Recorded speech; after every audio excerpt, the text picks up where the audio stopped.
예, 안녕하세요, 선생님들. 식사 맛있게 하셨어요? 예. 너무 바쁘시죠? 오전에 듣고 또 점심 먹고. 저도 옆에서 이민수 선생님 강의 정말 시간 순삭으로 신나게 재밌게 잘 들었는데요. 지금부터 제가 드릴 말씀은 그렇게 재밌는 말씀이 아니어서 살짝 우려가 되기도 합니다. 재밌다기보다는 좀 복잡하고 머리가 아프고 그러시지 않을까라는 생각이 들고요. 어, 어쨌든 선생님들 만나서 너무 반갑고요. 저는 관악중학교에서 국어 가르치고 있는 구본이라고 합니다. 반갑습니다. 예. 평가에 관해서 이야기를 해 달라고 들었거든요. 평가 정말 복잡하고 어려운 이야기잖아요. 제가 드리는 말씀이 막 꼭 이렇게 해야 한다. 이게 정답이다. 이런 건 아니거든요. 그냥 제가 고민했었던 것들을 좀 선생님들과 함께 나누고 싶고요. 이게 또 학교 급별로도 상황이 다 다르고 사정이 다르고 또 학교마다도 너무 달라서 어, 제가 말씀드린 건 굉장히 이상적인 이야기를 말씀을 드릴 텐데 저렇게는 못하겠다. 그러실 수도 있을 것 같아요. 근데 선생님들 근무하는 학교 상황에 맞게 또 들으면서 저거는 좀 적용해 볼 수도 있겠다 싶은 부분들 적용을 하시면 어떨까 싶습니다. 그리고 이제 제가 중학교에 있기 때문에 중학교 위주로 말씀을 드려야 될 것 같거든요. 특히 고등학교 선생님들 알아서 잘 걸러서 들어주시기 바랍니다. 평가, 뭐 어떤 말이 떠오르세요? 저는 이렇게 처음에 시작을 어떤 이야기로 할까 생각을 하다가 제가 수영을 되게 좋아하거든요. 근데 코로나 때문에 작년부터 계속 수영을 못 다니고 있어요. 아침 수영을 다녔었는데요. 어, 예, 수영을 안 하니까 금방 막 살이 이렇게 불더라고요. 보시다시피. 음, 수영 처음 배울 때를 한번 생각을 해봤어요. 그러니까 평가라는 것이 어떻게 배움과 성장에 도움이 될 수 있을까에 대해서 좀 이야기를 드리고 싶거든요. 수영을 배운다고 생각을 했을 때, 수영 코치, 강사 선생님이 예를 들어서 손 동작을 하는데, 어, 그 수영 선수들이 멋있게 잘하는 게 그런 손동작 이런 게 이제 목표겠죠. 그런 목표를 보고서 어떻게 하라고 설명을 해주실 거란 말이죠. 그럼 그거에 대해서 이렇게 따라서 해보고 볼 때, 그 수영 강사 선생님께서 지금 보니까 저 사람이 어깨를 잘 못 돌리는 것 같다. 이렇게 판단을 내리실 수 있잖아요. 그러면 그 수영 수강생에게 팔을 뻗을 때 어깨를 조금 더 돌려주세요. 라고 이야기를 하는 거. 어, 이것도 큰 범주에서의 평가거든요. 교육학적인 용어로 얘기하면 어세스먼트에 해당이 되는 건데요. 그런 평가를 하게 되면 이야기를 해주는 거죠.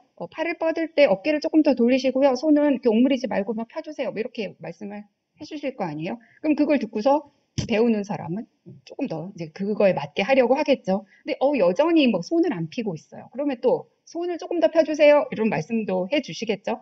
어깨를 조금 더 많이 돌려보실래요? 뭐 이런 말씀도 해주실 거고요.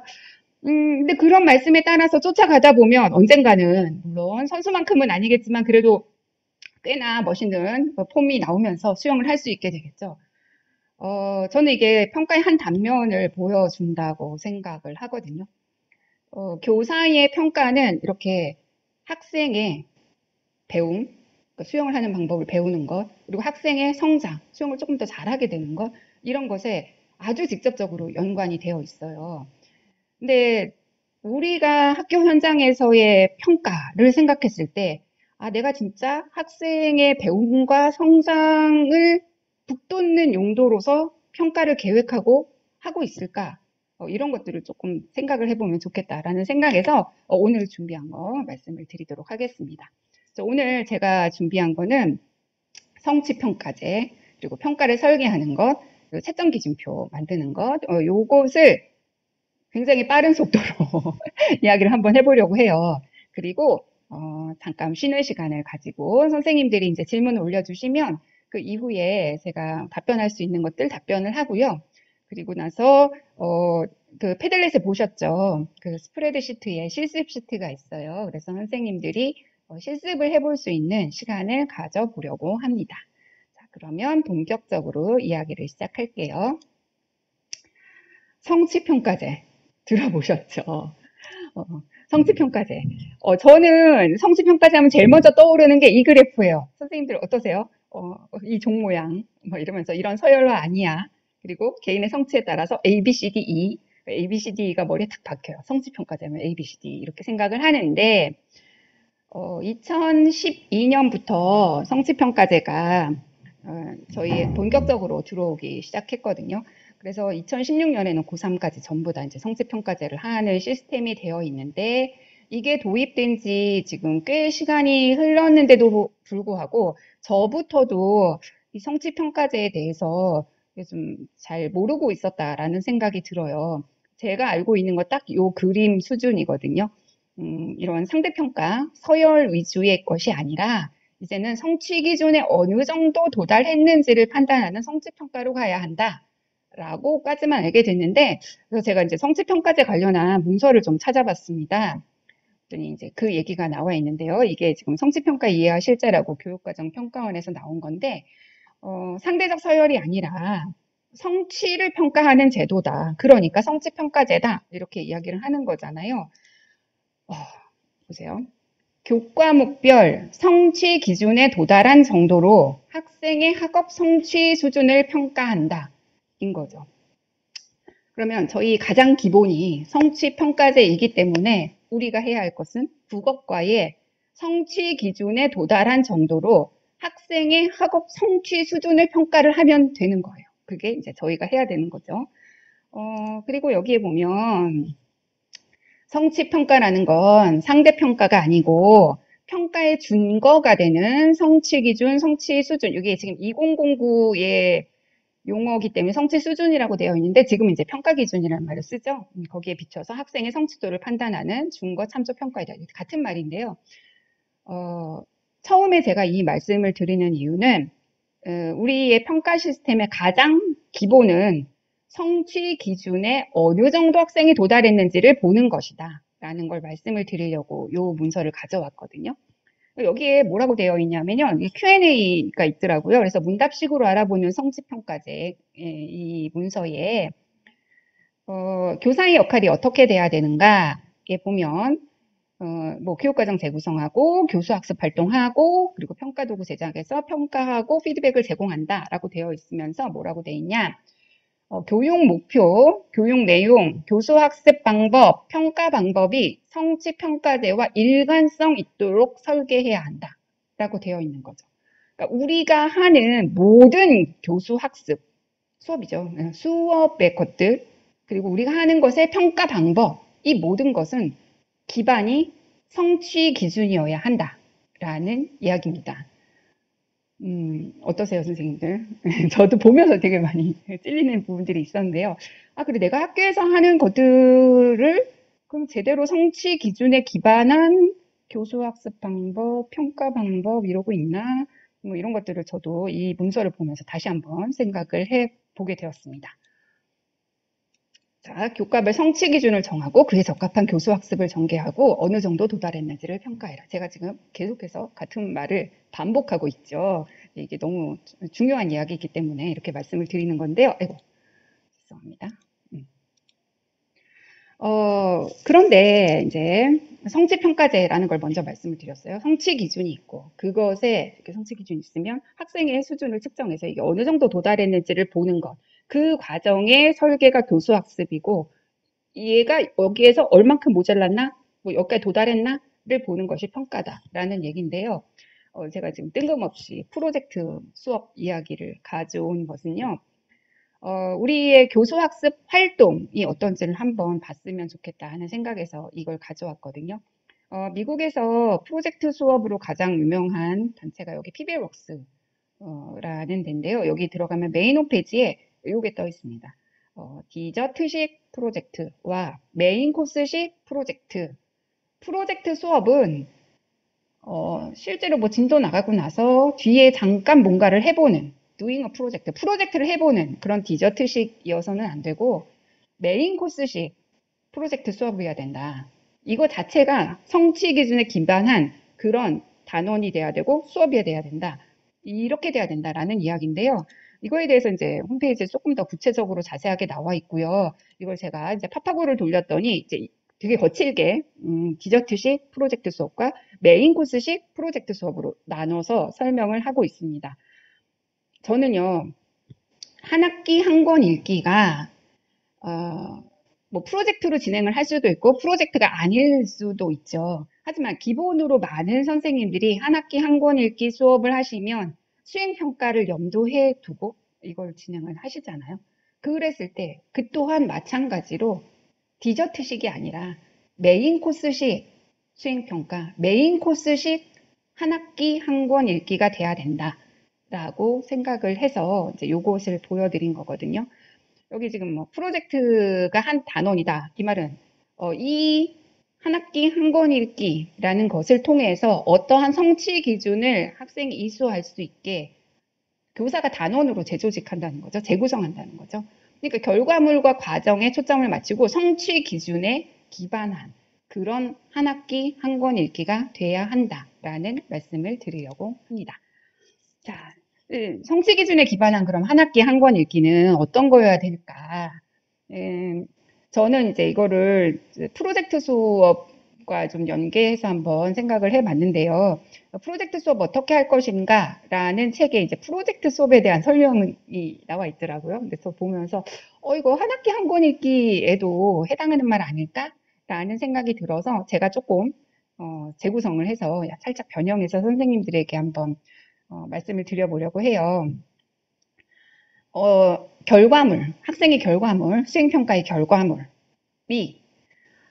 한 학기 한 권 읽기의 결과물은 학생이 어떤 성취 기준에 얼만큼 도달했는지를 보여줄 수 있는 그런 결과물이어야 한다라는 얘기고요. 첫 번째는. 그 다음에 교수학습 과정은 그 성취 기준에 대한 학생의 성취도를 드러낼 수 있게 설계를 해서 구성이 되어야 한다라는 겁니다. 그래서 이 학생이 성취 기준이 이건데 얼만큼 도달했는지를 확인을 해서 그렇지 못할 경우에 교사가 계속 일관되게 지원해서 뭐 피드백을 하고 비계를 놓고 이렇게 해서 이 성취 기준에 도달할 수 있게 해야 한다. 한 학기 한 권 읽기도 마찬가지다. 그 말씀을 드리고 싶습니다. 예. 자, 지금 이제 한 학기 한 권 읽기 이 평가가 성취 기준에 기반을 해야 한다라는 말씀들을 드렸고요. 그러기 위해서 지금 이제 제가 가져온 것은 선생님들 많이 들어보셨죠? 백워드 디자인이라는 것입니다. 제가 생각했을 때는요, 어떤 목표가 있고 그 목표에 어느 정도 도달했는지를 보여주는 것이 평가다라고 하면 전체적인 것을 설계했을 때 평가를 어떻게 할 것인가 또 정말 우선적으로 생각을 해야 한다고 생각을 하거든요. 이 백워드 디자인을 이야기한 미긴스나 맥타이도 이제 그렇게 생각을 한 거죠. 그래서 이 사람들이 생각하는 그 역행 설계, 백워드 디자인 이야기는요, 1단계에서는 바라는 결과를 확인하는 겁니다. 그러니까 성취 기준을 바탕으로 해서 단원의 목표를 설정하는 거죠. 이걸 한 학기 한 권 읽기로 바꾸면 내가 한 학기 한 권 읽기를 해야 돼. 그래, 무슨 책을 읽을지 골라야 돼. 근데 그거보다 더 중요한 거 먼저 내가 가르쳐야 하는 이 학생의 학년의 성취 기준을 살피시고 거기에서 어떤 것을 한 학기 한 권 읽기로 구성을 할 건지를 먼저 생각을 하셔야 한다는 거죠. 그게 이제 1단계인 거죠. 그리고 나서 2단계 수용 가능한 증거 결정하기. 저는요, 이게 정말 어렵더라고요. 쉽지가 않더라고요. 그러니까 수용 가능하다. 이 말은 학생이 이 정도다, 이 정도다, 이 정도다 라는 것을 확인하는 혹은 뭐 성취 기준에 도달했다, 도달하지 않았다를 확인하는 그런 증거. 학생들이 무엇인가를 한 학습의 결과를 딱 봤을 때 얘 도달, 아이고 얘는 도달하지 못해서 아이고 얘는 많이 모자라네 를 판단할 수 있는 게 과연 무엇일까를 먼저 생각을 하라는 겁니다. 내가 수행과제를 만약에 이렇게 낼 거잖아. 그러면 이걸 가지고 내가 생각했을 때 성취 기준에 도달한 수준은 이거고 얘네들이 이러이러한 행동을 보여줬어. 그럼 오케이. 나는 성취 기준에 도달하겠다고 보겠어. 를 먼저 생각을 하라는 거죠. 그리고 이게 결정되고 나서 그러면 여기 도달하기까지 어떻게 어떤 계단을 밟을 것인가를 구상을 하라는 거예요. 그게 바로 3단계입니다. 학습 경험을 계획하는 거죠. 자, 이건 뭐 제가 책에도 썼던 내용인데요.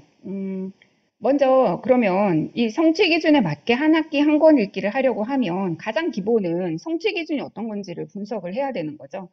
이건 제가 그냥 아주 단촐하게 뭐 한 학기의 성취 기준을 한 학년의 성취 기준을 10개라고 가정하고 실제로 중학교 같은 경우는 뭐 16개 뭐 이런 식으로 되어 있는데 우선 제가 그리기 복잡해서 10개를 만들었는데요.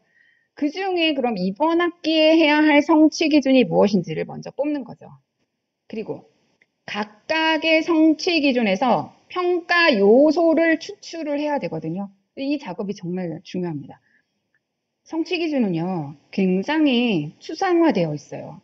우리 또 포괄적이에요.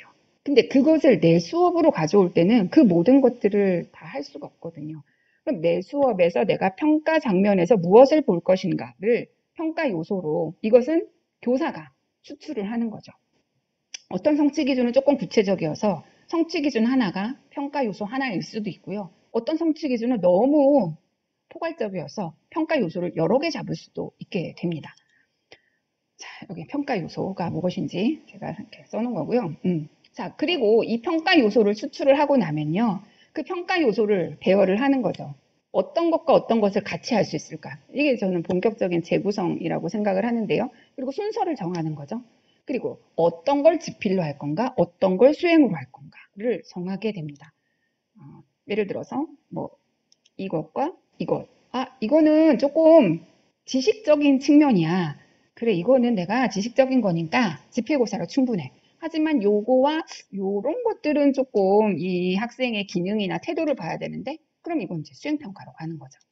그래서 평가 계획을 세우게 되는 거죠. 어떤 것들을 지필로 놓고 어떤 것들을 수행으로 놓을 것인가. 여기 보시면요. 똑같은 이 파란색 성취 기준 1번을 보시면 같은 성취 기준이라 할지라도 이게 조금 더 지식적인 요소가 있어. 그러면 지필고사로 가는 거고요.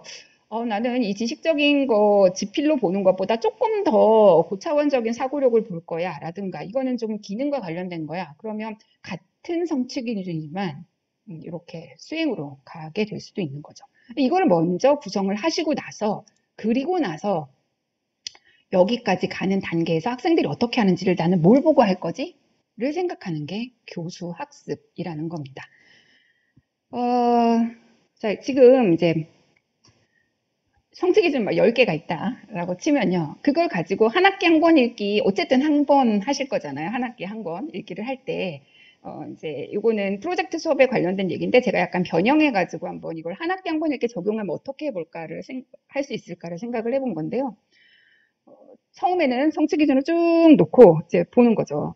이거 되게 중요해. 꼭 따라야 되는 너무 중요한 거야. 이거는 글쎄, 이거 뭐 성취 기준에 다른 거랑 연결해도 상관이 없을 것 같아요. 그 중요성을 판단하는 거고요. 그 다음에 수행 평가로 적합한지 적합하지 않은지를 또 판단을 하셔야 하는 거죠. 여기서 수행 평가로 적합하다는 것은 아까 말씀드렸듯이 단순한 지식만 보는 것이 아니에요. 뭔가 복잡하고 고차원적인 사고력을 보게 있고 그리고 상당한 시간이 필요하고 학생들이 무엇인가를 어떻게 하는지를 교사가 꼭 관찰을 해야지만 평가할 수 있는 것들이다 하면 그건 수행평가로 오케이인 거죠.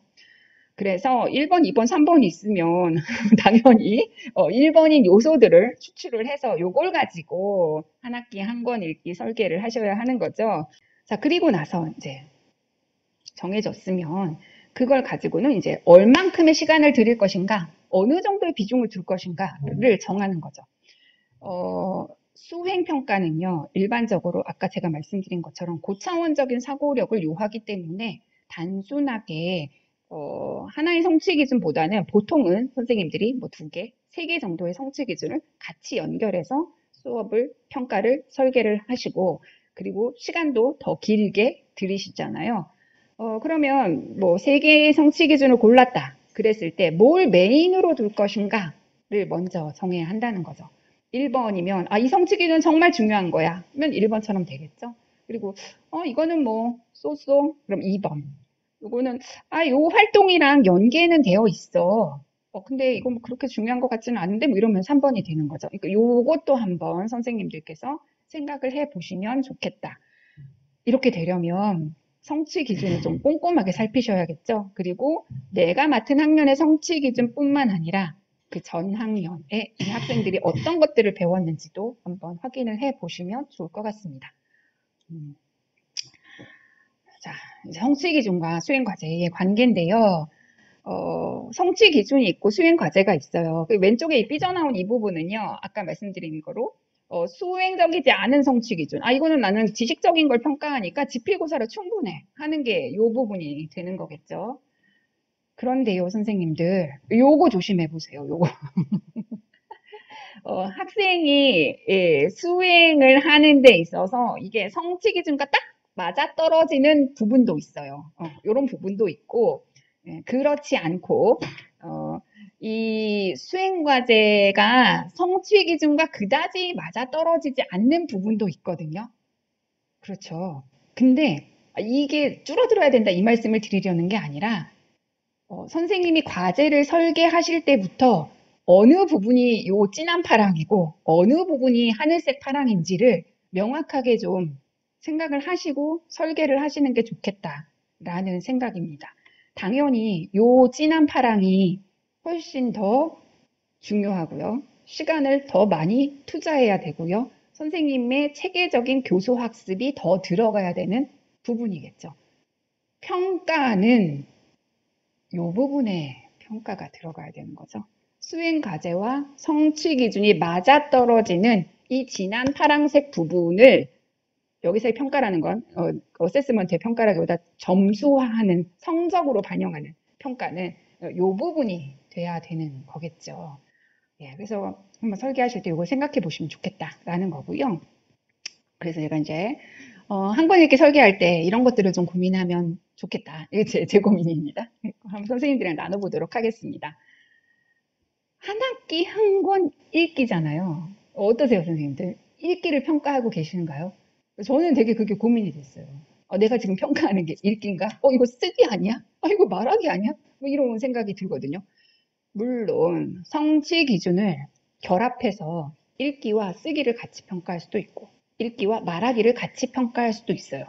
그런데 이거는 이제 저도 잘 몰라서 선생님들에게 건의 한번 생각해 보시라고 이제 던지는 건데 읽기 자체를 내가 평가한다면 무엇을 어떻게 할 수 있을까를 한번 생각해 보시면 어떨까라는 생각이 들어요. 저는 고민이 짧아서 제 생각에는 책 대화를 하게 하잖아요. 이거 많이 하시는 활동들인데 책 대화를 해서 실제로 이 학생이 이 책을 읽고 어느 정도 수준의 깊이로 이해하고 있는지를 판단한다면 이거는 읽기 평가라고 생각을 합니다. 근데 책 대화를 하고 나서 책 대화 보고서를 쓰게 하면요. 이거는 성취 기준의 읽기뿐만이 아니라 쓰기가 같이 들어온다고 생각을 하거든요. 왜냐하면 말한 것들을 다시 재구성해서 글로 조직해서 표현을 해야 되는 거잖아요. 그랬을 때 들이는 시간도 다르고 평가하려는 그 성취 기준도 달라지는 거죠. 요 밑에의 얘기도 비슷해요. 읽기 후 활동을 평가하고자 할 때랑 읽기를 평가하고자 할 땐 당연히 다르죠. 성취 기준의 개수가 달라지고 그것 때문에 시간, 비중 다 달라집니다. 나는 정말 딱 읽기만 볼 거야. 그러면 저는 구술 평가를 하거나 책 대화를 하라고 시키겠어요. 하지만 이것을 정말 글로 잘 정돈하게 하는 거를 한다던가 아니면 뭐 읽고 나서 자기의 생각을 어땠는지 발표를 하게 한다던가 이런 거는 쓰기 성취 기준이나 말하기 성취 기준이랑 연결해서 더 긴 프로젝트로 더 긴 것으로 하면 어떨까 뭐 이런 생각들을 해봤습니다. 그러니까 한 학기 한 권 읽기에 대한 질문 중에 그런 질문들이 많이 들어오더라고요. 이거 시간을 도대체 어떻게 내야 될지 모르겠어요. 제 나름의 저의 해결책은 이겁니다. 시간을 낸다는 것은 내가 거기서 성취 기준을 몇 개를 어떻게 할 것인지에 대한 배분의 문제다라는 생각을 했었고요. 그리고 이것도 좀 고민을 해봐야 되는데 교수학습 과정 안에서 얼마나 소화가 가능한 건지. 이게 성취 기준이 있어요. 근데 중요한 건 교사가 계속 그 과정을 살피면서 아이들에게 피드백을 하든 서로 피드백을 하든 이렇게 계단을 밟아서 여기까지 도달하게 하는 게 교수학습의 과정인 거잖아요. 그런데 어떤 경우에는 뭐 예를 들어서 나는 구술평가를 하겠다 그랬을 때 책 읽을 시간도 아주 적게 해주고 그리고 학생들에게 알아서 준비를 해오게 하고 그리고 나서 구술평가만 딱 진행을 하게 한다면 이게 과연 교수 학습 과정 안에서 한 학기 한 권 읽기를 했다고 볼 수 있는가? 이거는 좀 고민을 해야 되는 거죠. 과제형 수행평가를 하지 마라. 과정 중심의 평가를 해라. 이 같은 맥락이라고 생각을 합니다. 자, 그리고 고등 사고력을 신장시키고 있는지 이건 이제 진짜 수행 평가의 수행 과제를 설계할 때의 문제인데요. 내가 지금 평가에서 보려고 하는 건 이 성취 기준을 얼만큼 도달했는지를 보려고 하는데 그 중간중간에 이걸 꼭 고등 사고력이라고 볼 수 없는 것들에 대해서도 점수화, 특히 성취 기준에 그렇게 맞지도 않은 것들을 점수화하는 경우들을 좀 제가 보기도 하거든요. 그래서 이거는 좀 한번 생각을 해보셨으면 좋겠다라는 거고요. 이거 이제 계속 제가 말씀을 드리는 건데 함께 할 수 있는 다른 성취 기준은 뭐 요거 앞부분에 말씀을 드렸고요.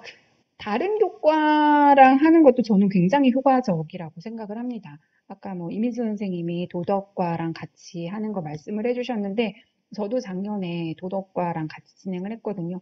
근데 다른 교과랑 함께 했을 때 특히 비문학 작품인 경우에는요. 저보다 그 깊게 그 내용들을 그 교과에서 다뤄주시더라고요. 그래서 그런 장점들이 있고 어떻게 보면 그 내용에 대해서 내가 뭔가를 지도를 해도 되지 않기 때문에 국어 시간을 조금 더 쫀득쫀득하게 쓸 수 있는 그런 장점들이 있습니다. 자, 근데 이런 것들이 가능하려면 성취 기준에서의 그 평가 요소를 뽑아내야 되거든요. 이거 이제 손민호 교수님이 쓴 그 논문에 나온 걸 제가 가지고 왔는데요. 이제 이분이 그 학습 경험을 뭐 표현, 익힘, 성찰, 탐구 뭐 이렇게 네 가지로 이렇게 놓으셨어요. 그리고 각각의 과목별로 학생이 자기 지식화하는 것, 학습하는 걸 말하는 거죠. 이것이 표현을 통한 건지, 탐구를 통한 건지, 익힘을 통한 건지, 성찰을 통한 건지의 비중이 좀 다르다라고 말씀을 하시고요. 이거 어떻게 하셨냐면요. 이거 보이세요? 이게 탐구 교과다. 그럼 당연히 탐구 비중이 이렇게 커져야 된다. 표현 교과다. 표현 비중이 이렇게 커져야 된다. 이렇게 얘기를 했거든요. 근데 저희 국어과는 기능 교과잖아요. 그러면 기능 교과에서는 그 기능을 익히는 것이 꽤나 비중이 많이 되는 거죠. 그리고 물론 탐구도 해야죠. 문법 요소나 이런 거 당연히 탐구를 해야 되는 건데 그 탐구도 있고 이게 표현 부분과 기능을 익히는 부분의 비중이 굉장히 크고 두 가지가 거의 비슷한 비중으로 되어 있죠. 이거 한번 평가 요소를 뽑을 때 생각을 해 보시면 좋겠다라는 생각이 들어서 가져와 봤습니다. 이건 이제 그 탐구도 놓치지 말았으면 좋겠다라는 이야기를 하려고 한 거고요. 그럼 이런 평가 요소를 추출한다는 건 어떤 거냐? 이거 이제 지금 2학년에 중학교 2학년에 나오는 성취 기준이에요. 생각이나 느낀 경험을 드러내는 다양한 표현을 활용하여 글을 쓴다. 나 한 학기 한 권 읽기를 했어. 저기 서평을 쓰고 싶은데 쓰기에 대한 성취 기준이 요게 있네. 생각이나 느낀 경험을 드러내는 다양한 표현을 활용한다. 그래. 이걸로 서평을 쓸 수 있겠다. 뭐 느낌 드러나지, 경험 드러나지, 생각 드러나지. 근데요, 선생님들, 평가 기준 문서를 한번 보신 적 있으세요? 2월 달에 보시죠. 상중하 되어 있는 게 그 평가 기준 문서, 요거예요. 근데 수업 설계하실 때 이 성취 기준이 굉장히 포괄적이고 어떻게 보면 막연하다는 느낌이 드는데요. 이 평가 기준 문서에는요, 요것을 훨씬 더 구체화시켜서 상중하로 이렇게 나뉘어져서 제시가 되어 있거든요. 그러니까 선생님들께서 이 평가 요소를 추출할 때 이 평가 기준 문서를 한번 참고하시면 여기서의 다양한 표현이라는 게 속담이나 관용 표현, 격언, 뭐 창의적 발상 이런 게 다양한 표현이구나. 조금 더 힌트를 얻으실 수 있어요. 그래서 평가 기준 문서를 한번 찾아보시면 좋겠다라는 말씀을 드리려고 합니다. 그리고 이제 이거 평가 요소를 추출해야겠죠. 예를 들어서 이건 이제 뭐 한 학기 한 권 읽기랑 구체적으로 관련이 있는 것은 아닌데 성취 기준을 이걸 세 개를 가지고 내가 한 단원을 만들려고 해. 단어를 정확하게 발음하고 표기하는 이 표준 발음법에 대해서 물론 이게 이제 10학년에도 있고 8학년에도 이게 있거든요. 근데 이걸 가지고 성취 기준을 만들 때 이거에서 예를 들면 이렇게 되는 거죠. 정확한 발음법 알기, 요거에서 이제 평가 요소를 추출하는 거죠. 정확한 표기법 알기, 평가 요소 추출하는 거고, 매체 자료의 효과를 판단하며 듣는 거. 아, 그래? 그러면 나는 매체 자료 효과를 판단하기, 요거를 또 평가 요소로 뽑을 수 있고, 핵심 정보가 잘 드러나는 내용을 구성하여 발표한다 되어 있으니까 요것도 평가 요소로 뽑을 수 있고, 그러면 성취 기준 하나의 평가 요소 하나일 수도 있고, 아까 말씀드린 대로 성취 기준 하나의 평가 요소가 두 개일 수도 있는 거죠. 이건 상황에 따라서 달라지는 거예요. 그러면 이런 평가 요소를 가지고 무엇을 지필로 하고 무엇을 수행으로 할 것인지, 수행으로 할 때 어떻게 해야 내가 뽑은 이 평가 요소를 모두 다 포괄하는 수행 과제를 만들 것인지, 이런 것들을 좀 고민을 해 보셨으면 좋겠다라는 거고요.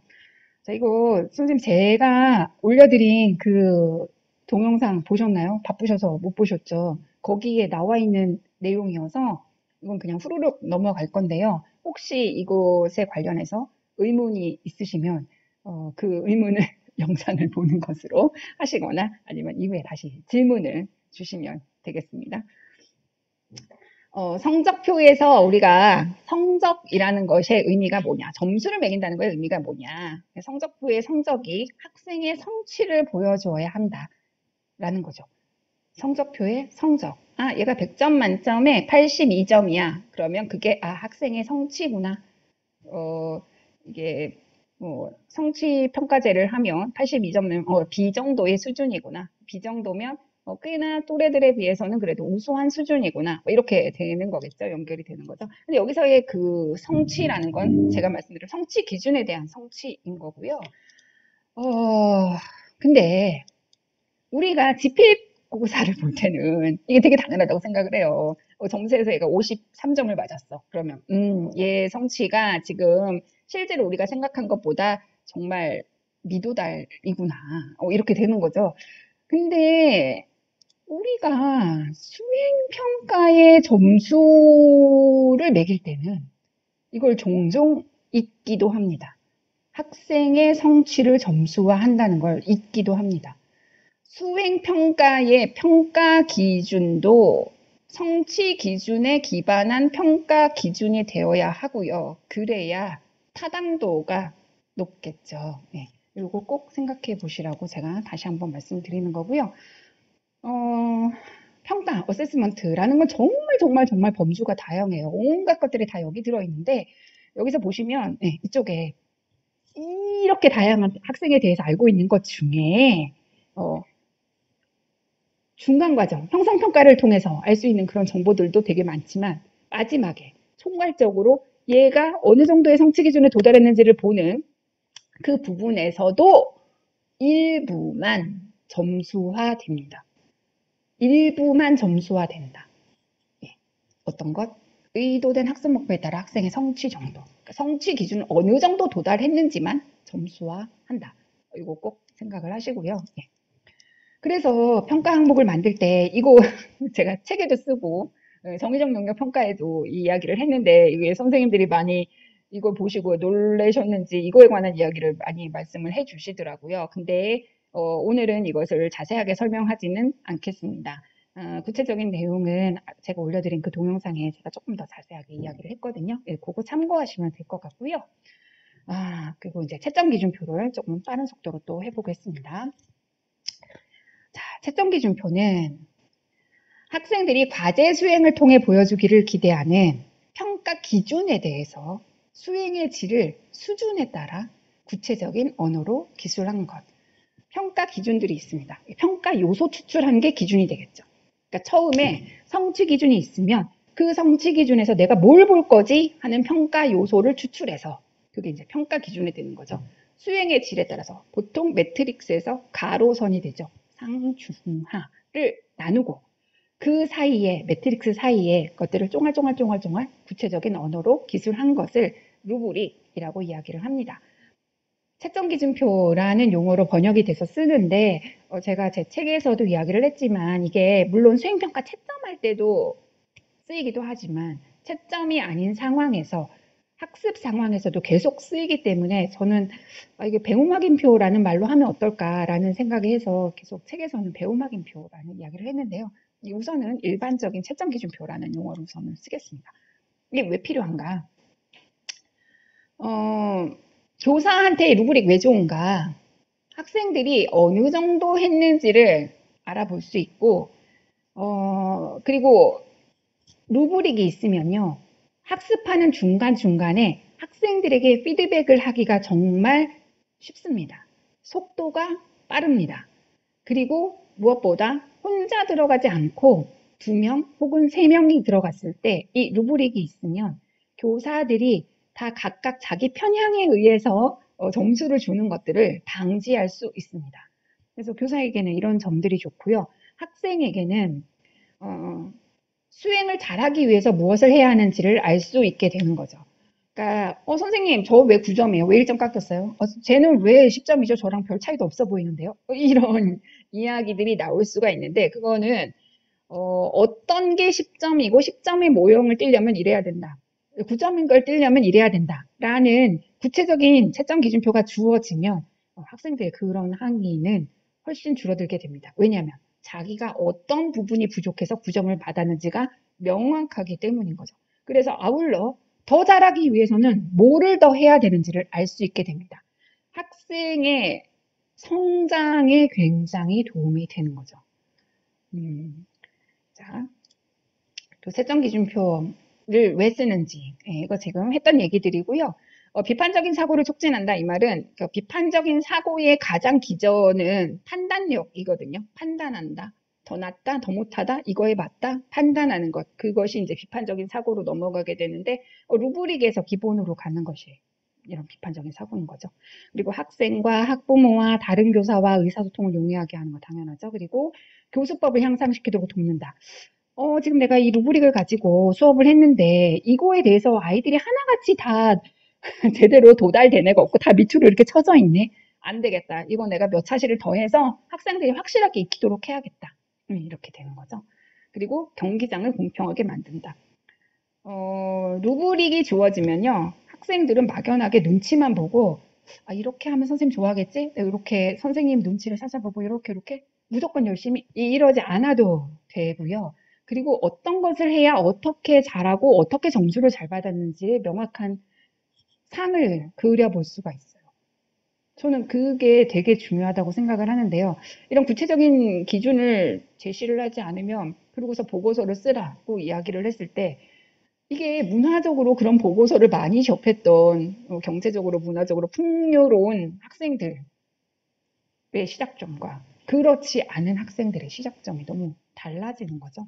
그래서 저는 이 경기장을 공평하게 만든다는 게 굉장히 중요하다고 생각하고 루브릭의 굉장히 큰 필요성이라고 또 생각을 합니다. 자, 이거 이제 성취 기준에 있어요. 다양한 자료에서 내용을 선정하여 통일성 있는 글을 쓸 수 있는가. 이거 성취 기준에 있는 말을 그대로 했는데 이게 보시면 알겠지만 저희 두 가지가 짬뽕되어 있는 거죠. 내용 선정하는 게 있고 글 쓰는 게 있고. 근데 어쨌든 이런 기준이 있을 때 그냥 5점, 4점, 3점 이렇게 점수만 줄 수도 있어요. 이렇게 점수로 제공을 할 수도 있는데 그런데 그게 아니고 실제로 5점에 준하는 아이들의 작품이 이런 모습을 보여. 4점의 아이들은 이런 모습을 보여. 3점의 아이들은 이런 모습을 보여. 라고 미리 예시 작품을 준다던가 선생님이 구체적으로 설명을 해주면 나는 지금 요건데 요 조금만 더 하면 요로 갈 수 있겠구나를 학생이 자기 주도적으로 스스로 계획을 세울 수 있게 된다는 거죠. 아까 말한 대로 여기까지만 주어지고 채점을 할 수도 있거든요. 이거 쫑알쫑알 만드는 거 되게 힘들잖아요.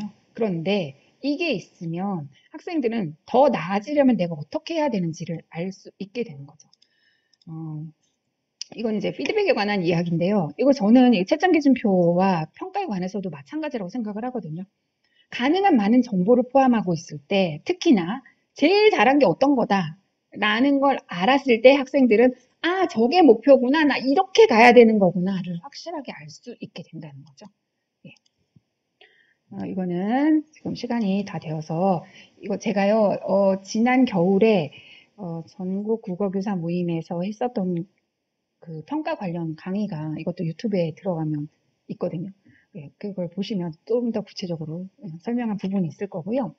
어, 자, 보세요. 무엇을 성적에 반영할 것인가? 만약에 이러한 채점 기준표가 있다고 했을 때 고민해야 될 지점들이 되게 많은 거죠. 물론 지금 제가 여기 성취 기준 명확하게 제시하지는 않았는데 성취 기준에 포함되는 것을 만약에 찾는다면 제가 생각했을 때는 이거 중에 두 번째 거나 세 번째 거 정도는 타당성 있게 성취 기준과 연관되는 거라고 생각을 하는데 이 성실하게 작성했는지 여부, 깔끔한지의 여부, 그리고 몇 개 이상, 요거는 조금 약간 별 문제인데 제출 기한을 준수했는지 여부는 성취 기준과 직접적으로 관련이 있지는 않습니다. 선생님, 그런데요, 이렇게 안 하면 도대체 애들이 성실하게, 저는 성실하게 하기를 바라는데 이걸 어떻게 성실하게 만들죠? 예, 죄송한데 이거 정의적 영역 평가 부분에 예, 거기 다 제가 또 설명을 했습니다. 그리고 8장 이상의 카드 뉴스를 제작했는가 뭐 이런 경우에 이거요 선생님들 선원 수령 평가할 때도 마찬가지인데요. 채점 기준 만들어야 되잖아요. 선원 수령 평가할 때도. 근데 이 양적인 지표를 쓰는 거에 대해서 굉장히 조심해야 돼요. 왜냐하면 카드 뉴스를 어떤 애는 6장을 했는데 정말 내용을 알차게 6장을 만들 수도 있어요. 하지만 2장이 부족하니까 이 점수 체계로 하면은 3점입니다. 어떤 애는 정말 별 내용 아닌데 이걸 쭉 늘어뜨려서 8장으로 만들 수 있거든요. 이 점수 체계에 의하면 그 학생은 5점입니다. 교사가 계속 점수는 주지만 마음속으로 갈등을 할 수밖에 없는 상황이 되는 거죠. 뭐 이래도 되는 건가? 얘가 훨씬 더 잘했는데 이렇게 되는 거죠. 그래서 양적인 지표를 쓰실 때 뭐 전혀 쓰시지 말라는 얘기는 아니고요. 쓸 때는 이런 상황을 조금 고민을 하셨으면 좋겠다라는 거고요. 이거 제가 썼던 2013년도에 썼던 저의 평가 기준입니다. 저 진짜 아무 생각 없이 그 학교에서 대대로 이게 내려왔기 때문에 아무 생각 없이 예, 여기다 이름만 바꿔갖고 사인해가지고 냈었던 저의 평가 기준인데요. 너무나 교사 평가 편하게 되어 있어요. 점수 제 맘대로 줄 수 있어요. 뭐 예를 들어서 뭐 7점이야. 근거는 되죠. 근데 그 학생한테 이게 무슨 의미가 있죠? 어디에서 뭐가 얼마나 부족했는지. 뭐 예를 들어서 교사가 조금 더 친절해서 너 두 번째, 네 번째, 다섯 번째 이게 조금 모자라서 7점이야. 그러면 어떻게 해야 더 논리적으로 구성할 수 있는 거죠? 내가 쓴 표현 중에 도대체 이해하기 어렵게 쓴 표현이 뭐가 있는 거죠? 알 수가 없는 거죠. 이건 누구를 위한 평가인가? 이건 점수 내기를 위한 평가표인 거예요. 교사한테 좋은 거죠. 제 좋으라고 했었던 저의 평가표입니다. 그런데 이런 것도 좀 한번 생각을 해보세요. 그 말씀 되게 많이 들으셨죠. 수행평가에서 태도 기준을 넣지 마라. 그 정의적 영역에 관한 거잖아요. 그랬더니 포트폴리오라고 얘기를 하면서 이런 식의 평가 항목이 들어가는 경우들이 있더라고요. 여기 보시면 포트폴리오에 준비성, 정확성, 성실성, 완성성, 적극성이거든요. 근데요, 이런 정의적 영역의 평가는 수행평가에 점수화하는 데는 정말 고민을 좀 많이 해보셨으면 좋겠다. 이게 과연 성취 기준을 기반으로 한 것인지 타당도가 떨어지는 것인지 아닌지 이런 것들을 고민하셨으면 좋겠다. 라는 얘기고요. 이거 죄송한데 저희 학교 선생님 거 제가 갖고 왔거든요. 이거 어떻게 생각하세요? 이게 학생의 배움과 성장을 어느 정도 도와줄 수 있다고 생각을 하십니까? 선생님이 가르치고자 하는 바는 굉장히 명확해요. 이걸 보면 교사가 얘기하는 거 처음부터 끝까지 성실하게 꼼꼼히 다 해라. 근데 우리가 진짜 원하는 게 교사의 지시를 제대로 정말 성실하게 이행하는 그런 학생을 키우고자 하는 게 우리가 원하는 걸까요? 이런 것도 좀 한번 생각을 해보시면 좋겠다라는 겁니다. 질문 먼저 받고 그 다음에 저희 한번 같이 실습을 해보도록 하겠습니다. 202 쌤, 상근쌤 너무 앞서가는 거 아니에요? 예, 2020 역량 중심 교육과정으로 바뀌는 거에 대해서 그 2030 에듀케이션 프레임 그 문서에 보면 거기에 큰 동그라미로 그 뭐 2030년 예, 우리의 학생들이 어떤 시민으로 커갈 수 있을 것인지에 대해서 이제 OECD에서 연구를 해서 발표한 거죠. 그리고 거기 그 컴파스라고 부르는데 그 나침반을 보면요. 가장 핵심이 뭐냐면요. 역량이라는 것을 지식, 기능, 태도, 가치가 합쳐진 것이 역량이라고 이야기를 하고 있습니다. 제가 생각했을 때는 역량 중심으로 간다고 해도 이게 교과마다 굉장히 다를 것 같아요. 근데 제가 다른 교과 거 성취 기준을 조금 보면요. 그것과 많은 게 없더라고요. 거기는 정말로 지식 부분이 엄청나게 크고 기능, 태도, 가치는 끝에 서술어로 잠깐씩 들어가는 정도로밖에 안 되어 있거든요. 근데 국어과 같은 경우에는 제가 생각할 때는 이 역량 중심 교육과정이라고 한다 할지라도 그렇게 크게 다르지 않을 것 같다는 생각이 듭니다. 루브릭의 역량을 반영해서 짠다는 것은 아까 말씀드린 대로 지식, 기능, 태도, 가치 이게 들어있으면 그것이 역량이 반영된 루브릭입니다.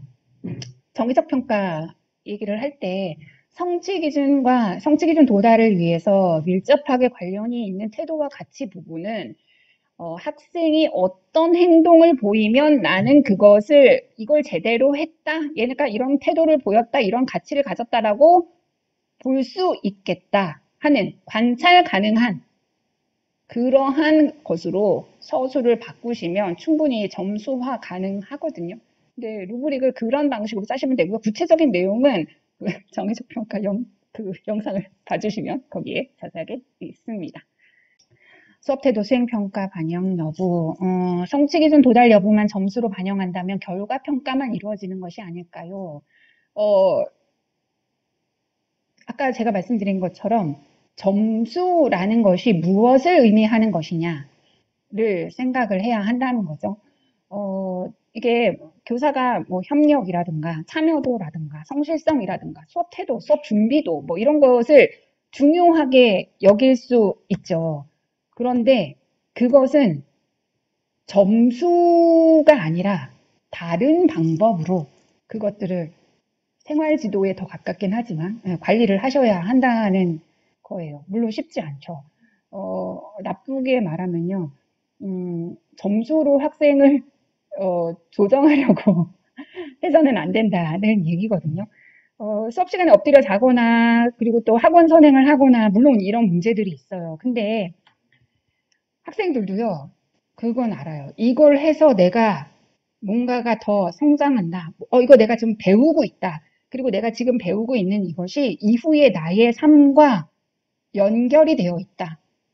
라는 생각이 들면 훨씬 수업 태도가 좋습니다. 그리고 학원 선행으로 이미 배워 알고 있는 것들은 제가 생각했을 때는 그런 지식적인 측면이 훨씬 많을 것 같은데요. 저희는 그런 어떻게 보면 조금 단순한 지식보다 그 지식을 자기 삶에 어떤 방식으로 적용할 수 있는가, 그것을 어떻게 기능과 연결시킬 수 있는가, 이런 것들을 다뤄야 하는 거잖아요. 그러면 그랬을 때 저는 정말 루브릭이 필요하다고 생각하는 이유가요. 루브릭에 예를 들어서 뭐 19, 87이 있을 때 9 정도를 성취 기준 도달 정도의 수준으로 여긴다고 치면 10으로 가기 위해서 무엇을 더 해야 할 것인가? 저는 이 부분이야말로 교사가 피드백으로 야, 너 지금 여기에 만족하지 말고 조금만 더 하면 이렇게 갈 수 있어. 그 로드맵을 보여주면 이걸 학원에서 선행을 했던 애들이든 아니면 엎드려 자는 애 좀 밑에 있겠죠, 걔는. 그러면 야, 여기서 네가 요것만 더 하면 여기로 올라갈 수 있어. 그러니까 루브릭으로 로드맵을 보여주는 것이 훨씬 학생들의 참여도를 올릴 수 있는 방법이지 않을까? 그런 생각이 들고요. 그쵸. 그 모둠 활동. 저도 이제 첫 학교가 남학교여서 그 남자아이들의 학생들의 그 모습에 참 익숙하긴 한데, 이거는 이제 굉장히, 교사 한 명으로서 커버할 수 있는 면이 아니라는 생각이 들어요. 이제, 기초학력이 부족한 학생들은 자존감이 굉장히 낮을 수도 있고 경제적으로 굉장히 떨어질 수도 있고 여러 가지 다양한 요인들이 있어요. 아니면 건강 자체가 너무 안 좋을 수도 있고 관계에 문제 있을 수가 있고 그래서 그런 부분에 관한 거는 또 그 부분대로 어떻게 보면 생활교육과 관계의 문제로 풀어가야 되는 부분들이 있고요. 수업 시간에 모둠 활동에 참여나 이런 것들은 이게 모둠 활동을 할 때 그 뭐 생산적 그룹 활동, 생산적 모둠 활동 뭐 이렇게도 얘기를 하더라고요. 그 프라이 책에 보면 그런 내용들이 있는데, 그러니까 이 모둠 활동의 구조를 명확하게 해서 자신의 책임성을 그냥 역할 분담의 문제가 아니라 자신의 책임성을 조금 더 높이는 방법으로 예를 들어서 뭐 이렇게 하는 거죠. 어떤 그러니까 일상적인 모둠 활동이 필요한데 그냥 학습지의 문제를 풀어라. 이걸 혼자 하는 것이 아니라 각각 뭐 4명이 한 모둠이다. 그러면 각각 자기네가 생각하는 대로 답을 쓰고 그다음에 자기 답안 쓴 옆에다가 뭐 친구 발표할 때 그거 쓰고 발표할 때 쓰고 그럼 4개를 합쳐가지고 이걸 종합해서 자기 의견을 다시 쓰고 이런 방식의 그런 구조들을 짤 수 있거든요. 그러면 이런 구조들을 이용하면 조금 더 학생들이 아 이거 내가 여기서 발표를 안 하거나 아무것도 안 하면 애들한테 지탄을 받기도 하겠구나. 아, 이거 선생님의 지탄뿐만이 아니라 이런 생각이 들면 조금 그나마 태도가 나아질 수 있고요. 물론 그럼에도 불구하고 안 되는 친구들은 있죠. 그렇다고 모두 성공을 하겠습니까? 그렇지 않은데요. 그러니까 교사가 이거는 정말 꾸준하게 그 학생과 나의 관계의 문제로 조금씩 공략을 하는 수밖에 없다는 생각이 듭니다. 수행평가에서 이 부분을 반영하지 않음에도 불구하고 참여도를 높이는 방식에 대해서 제가 지금 한 부분만 말씀을 드렸는데 정의적 영역 평가 그 영상 보시면 또 다양한 부분들 이야기가 있거든요. 그거 참고하시면 될 것 같고요.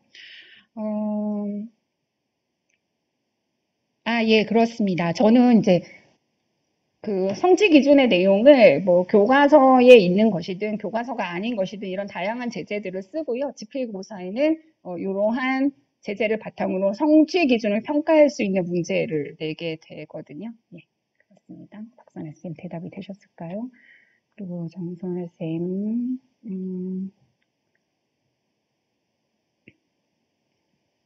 비슷한 내용인 거죠. 제가 얼마 전에 이제 프로젝트 수업에 대해서 이야기를 했는데, 그 한 선생님이 그 말씀을 하시는 거예요. 아니, 학생들이 그렇게 길게 하면은 지루해하지 않나요?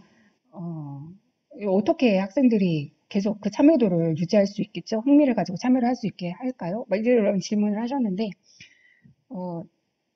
주제가 굉장히 재밌다고 생각을 하거나, 그런 일 별로 없죠. 그리고 이게 내 삶과 정말 밀접하게 관련이 있다고 생각을 하거나, 근데 이것도 별로 없죠. 이 모든 것은 다 교사가 그 주제와 학생의 연결다리를 놓아줘야 되고, 그 학생의 삶과 수업 내용의 연결다리를 다 놓아줘야 되는 일이고요. 근데 그것이 아니라고 할지라도, 그 목표 지점이 명확하고, 지금 너 여기거든. 네가 조금만 하면 여기 할 수 있고, 그 다음번에 요거까지 하면 여기 갈 수 있어. 가 보이면, 그리고 그걸 매 시간 내가 지금 저 목표에 어느 정도 도달했는지를 확인을 할 수 있는 시스템이 갖춰지면 저는 이거는 조금 낫지 않을까 싶어요. 뭐 형성평가 시스템이라고 말을 하거든요. 여기서 형성평가는 뭐 단원평가 테스트 보는 그런 게 아니라 매 수업 시간에 목표와 그 학생의 지금 상황을 살피고 이게 어떻게 하면 여기로 올라갈 수 있을지를 구조로 짜는 걸 형성평가 시스템이라고 이야기를 하는데요. 그러면 좀 그래도 이렇게 포기를 안 하게 할 수 있지 않을까. 너 요거 조금만 더 하면 여기까지 할 수 있어. 너 요거 잘했는데 요것만 더 해볼까? 하는 교사의 피드백이 또 되게 중요한 역할을 하겠죠. 네. 이제 평가 요소를 어떻게 잡는 것인지에 관한 건데요. 이제 읽기를 생활화한다라는 것은 태도 부분인 거잖아요. 굉장히 정의적인 영역의 태도 부분인데 아까 제가 말씀드린 대로 이거 되게 중요한 성취 기준이에요. 그럼 이걸 도달하게 하기 위해서 얘가 어떻게 했을 때 읽기를 생활화했지? 그럼 난 뭐를 보고 이거를 판단할 수 있지? 그래서 고민을 하시는 거죠. 그러면 꾸준하게 얘가 뭔가를 했어. 나는 그러면 그거를 생활화했다고 볼 수 있겠어. 가 되는 거죠. 그러면 그 꾸준하게 정리했다는 정도에서 여기에서는 이제 뭐 성실성적인 부분이 포함이 될 수밖에 없는데 그걸 가지고 이제 루브릭을 만들게 되는 거죠. 정의적인 영역이 절대 안 된다가 아니라 이게 성취 기준과 굉장히 특히나 국어과는 아주 관련이 많아요. 가장 관련이 많은 건 제가 보니까 체육과더라고요. 체육과는 정말 이거는 막 정의적인 영역을 떼고서는 어떻게 평가가 안 되는데요. 예, 근데 어, 성취 기준 자체가 정의적인 영역이랑 굉장히 밀접하게 관련이 있으면 아까 말씀드린 대로 점수화 가능해요. 그리고 이것을 어떻게 점수할 것인지에 대해서 고민을 하시면 되지 않을까 싶습니다. 이거는 저희가 계속해서 개발해야 되는 문제라고 생각을 해요. 네. 그리고 여기 위에도 질문이 서평 쓰기를 할 때 읽기 과정에 대한 평가로 읽기 중 학습지를 평가하는 것. 예, 선생님, 아까 말씀드린 거랑 같은 맥락이거든요. 저는 읽기 중 학습지도 가능하다고 생각을 합니다. 근데 그게 이제 일회성이 아니라 조금 더 그 읽는 중에 얘가 어떻게 읽었는지, 읽기 능력을 어떻게 더 발달시킨지에 대해서가 설계가 들어간 학습지라면 더 좋겠죠. 우리가 실제로는 읽기 방법 자체를 많이 가르치지 않고 읽어라, 이거 채워라 라는 것으로만 하게 되는 경우들이 있는 거잖아요. 근데 그게 교수학습 설계를 할 때 이 방법을 가르치고 그걸 연습하는 그 과정으로. 그러니까 제가 그 북한 탐구생활 프로젝트 같은 경우는 그 설명 방법에 관한 성취 기준이었어요. 그러면 설명 방법을 읽으면서 본인들이 직접 찾아서 그것들을 찾아 적는 이런 방식으로 진행이 됐거든요. 그러니까 그냥 읽어라가 아니라 거기 읽기에서도 조금 더 이걸 성취 기준과 관련된 식으로 구조화를 하시면 어떨까 하는 생각이 듭니다. 아니요, 선생님, 평가 항목에 들어갈 수 있고요. 이게 평가 준거 성취 기준이라고 교사가 성취 기준 자체를 만들 수도 있어요. 그리고 심지어 여기 출처를 명확하게 표기하였는가 이 부분은 쓰기 윤리가 성취 기준에 있기 때문에 그렇게 문제가 되지 않는데 만약에 이제 이걸 점수를 아이들이 제대로 여기에 성취 기준에 도달하게 하겠다 하면은 조금 더 출처를 명확하게 표기하는 것에 관한 수업 시간을 늘리셔야죠. 계속해서 연습을 해볼 수 있는 다양하게. 그래야 학생들이 여기서 좀 불이익을 안 받죠. 저도 이제 수업하고 나면 아이고 내가 시간을 한두 시간만 더 투자했었어도 애들이 조금 더 이거보다 잘했을 텐데 하는 경우들이 꼭 끝나고 나서 생각이 나더라고요. 이건 성취 기준과 관련이 있기 때문에 평가 항목에 들어가도 되고요. 그렇지 않아도 교사가 성취 기준을 만들 수 있습니다. 평가 준거 성취 기준을 만들 수 있고요. 저희 성취 기준 그 넘버링 있잖아요. 뭐 99, 뭐 03-01, 다시 0001, 0203 이런 식으로 만드시면 돼요. 예. 하고 싶은 활동과 성취 기준이 안 맞을 때, 그 성취 기준이 이거 그래도 잘 생각을 해보시면 전혀 안 맞진 않을 것 같거든요. 왜냐하면 이게 선생님 중학교 계시잖아요, 김은희 쌤. 중학교 같은 경우는 원래는 7, 8, 9 그 모든 것이 다 중학교에서의 교육 과정이에요. 그러니까 실제로는 중학교 1학년이라고 할지라도 3학년에 성취 기준을 써도 그렇게 큰 문제가 없어요. 같은 군으로 묶여 있기 때문에. 그런데 이제 막 교육지원청에 따라서 그걸 막 깐깐히 그 위에 학년 거 쓰지 마라 어쩌라 막 이렇게 얘기를 하는 경우들이 있긴 있는데 이거는 좀 고민하면서 찾아보면 없지는 않지 않을까? 국어선생님이 하는 활동이라면 이런 생각이 듭니다. 생태 독서 표현 활동을 그림책을 만들면 그림책 만들기는 미술 선생님과 함께 하시면 됩니다. 예, 미술 선생님과 함께 하면 정말 퀄리티 높은 그림책을 만들 수 있고요. 그리고 이렇게 그림책을 만드는 것은 제가 생각했을 때는 그림책을 만들기까지의 그 설계 과정 뭐 이런 것들은 국어 교과에서 평가할 수 있지만 이 그림책으로 어떻게 표현, 그러니까 예를 들어서 스케치 이런 거는 국어과에서는 평가할 수 있을 것 같아요. 왜냐하면 이 매체를 활용하는 거랑 연관이 있잖아요. 그림으로 어떻게 이 장면을 효과적으로 표현할 수 있을까 했는데 이 그림책의 완성도 자체를 놓고서 평가를 할 수는 있는 거잖아요. 그러니까 그 그림책의 스토리보드를 평가를 하시면 되지 않을까라고 생각을 합니다. 3학년 2학기 성취 기준에 맞게 주장하는 글쓰기나 보고서로 이거는 아까 말씀드린 대로 그런 방식으로도 평가 가능하십니다. 매체 표현하는 1학년에 있는 성취 기준 이용하시면 되겠습니다. 집필평가 문제에서 그 성적을 촉진하는 문제는 제가 생각할 때는 성취 기준에 기반한 지필평가 문제가 정말 핵심이라는 생각이 듭니다. 그리고 조금 더 선원수를 비중을 높여서 고차원적인 사고력을 발휘할 수 있는 그런 문제, 이런 것이 배움과 성장을 촉진한다고 생각을 하거든요. 그러니까 교과서에 있는 지문을 달달달달 외워서 그것을 재인하거나 그것을 회상하는 것을 평가하는 것이 아니라 그 학생이 배워야 할 그 성취 기준, 그런 요소들이 있잖아요. 그것을 다양한 다른 지문들이나 이런 것들을 이용해서 정말 얘가 뭐 예를 들어서 뭐 서술자의 뭐 시점에 뭐 이런 것들을 이해하고 있는지 뭐 이런 것들을 평가를 하면 이거는 학생의 그런 조금 더 고차원적인 사고력을 평가하는 거기 때문에 가능하지 않을까 하는 생각이 듭니다. 예, 토의와 토론 같은 경우, 예, 토의만 따로 어떻게 하지는 않았었어요. 그러니까 항상 프로젝트 안에서 같이 해결을 했었고요. 토론 같은 경우도 이거 말하기인데 읽기와 연결을 하거나 아니면 쓰기와 연결을 해서 했었거든요. 그러니까 뭐 배심원 토론을 한다, 뭐 이런 것들을 하면 주제가 되게 또 중요하잖아요. 그걸 자료를 어떻게 찾아가지고 어떻게 자기 논리로 해서 논증을 만들고 그것을 뭐 논박을 하거나 그리고 이제 쓰기까지 연결해가지고 말하기와 쓰기를 연결을 해가지고 평가를 했었습니다. 그 교과서는 특히나 말하기, 듣기, 읽기, 쓰기 같은 경우는 예, 성취 기준 위주로 재구성을 했고요. 문학의 제재나 아니면 문법의 설명도. 근데 문법 교과서가 제가 너무 마음에 안 들어가지고 문법도 자꾸 다른 자료를 찾아가지고 하게 되더라고요. 그래서 성취 기준 위주로 해서 수업을 하고 있어요. 님들 지금 너무 죄송해요. 제가 막 벌려만 놓고 제대로 피드백도 못 해드리고 이게 또 막 도움이 되는 피드백인지 아닌지도 잘 모르겠으나 어쨌든 마구 던졌는데 필요한 거 잘 알아서 받아가셨겠죠? 네, 믿습니다. 평가에 대해서 생각을 하실 때, 그러니까 지금까지 이렇게 해왔으니까, 아니면 이러니까 이렇게 하면 가장 무난하니까, 이렇게 하면 가장 학생들의 아우성이 적으니까가 아니라 이걸 어떻게 해야 학생들의 배움과 성장을 조금 더 촉진시킬 수 있을까를 생각을 하려면요. 어떻게 보면 지금까지와는 다르게 해야 할 수도 있거든요. 그러려면 선생님들의 상상력이 필요하다고 생각을 합니다. 네, 지금까지와는 다르게 한번 이런 평가 도전해 보시면 어떨까 싶습니다. 아유, 졸린 시간 2시간 동안 듣느라고 너무 고생 많이 하셨고요. 다음에 다른 기회에 만나면 조금 더 세부적인 이야기를 나눌 수 있게 되지 않을까요? 예. 또 만나요, 선생님들.